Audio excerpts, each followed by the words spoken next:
జగన్ హయాంలో చెత్త పన్ను, ఇప్పుడు చెత్త పన్ను ఆంధ్రాలో తీసేశారు. కానీ చెత్త ఎత్తుకెళ్లే వాళ్ళే కరువయ్యారు.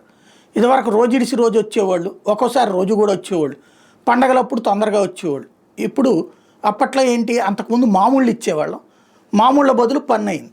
తర్వాత ఇప్పుడు ఇదైతే పన్నులకి లేదు, కానీ సేమ్ టైం వారానికి ఒకసారి వస్తే గ్రేటు, 2 సార్లు వస్తే అద్భుతం అనుకునే స్టేజ్లో ఉంది. అది పక్కన పెడితే చెత్త పన్ను వసూలుని కాంగ్రెస్ పార్టీ తీవ్రస్థాయిలోనే విమర్శించింది. అప్పట్లో తెలుగుదేశం విమర్శలు, జనసేన విమర్శలు, చెత్త ప్రభుత్వం చెత్త పన్ను అన్నటువంటి తరహాలోనే కాంగ్రెస్ కూడా విమర్శలు సంధిస్తూ వచ్చింది.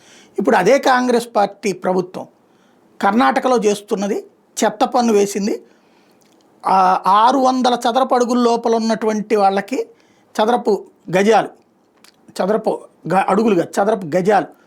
ఉన్నటువంటి వాళ్ళకి నెలకు 10 రూపాయలు, 1000 చదరపు గజాల లోపు ఉన్నటువంటి, చదరపు అడుగుల లోపు ఉన్నటువంటి వాళ్ళకి, అంటే అపార్ట్మెంట్లో మనం 600 అడుగులు ఇట్లా అంటాం కదా, అట్లాగా 600 అడుగుల లోపు ఉన్నటువంటి, అంటే సింగిల్ బెడ్రూమ్ వాళ్ళకి 10 రూపాయల నెలకి, అలాగే డబుల్ బెడ్రూమ్ 1000 అడుగుల దాకా ఉండేటటువంటి వాళ్ళకి 50 రూపాయలు, 1000 నుంచి 2000 అంటే త్రిబుల్ బెడ్రూమ్ లేదా 1000 పైన డబుల్ బెడ్రూమ్లు కూడా ఉండేవి ఉంటాయి కొంచెం లగ్జరీ, వాళ్ళకి 100 రూపాయలు అంటే నెలకి.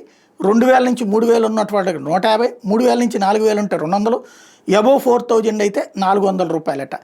అలాగే షాపులకైతే కిలోకి 12 రూపాయలు చెప్పునట్ట. ఇది అసలు దోపిడీ. షాపుల్లో కిలోకి 12 రూపాయలు చెప్పున లెక్క కట్టి డబ్బులు వసూలు చేస్తారట.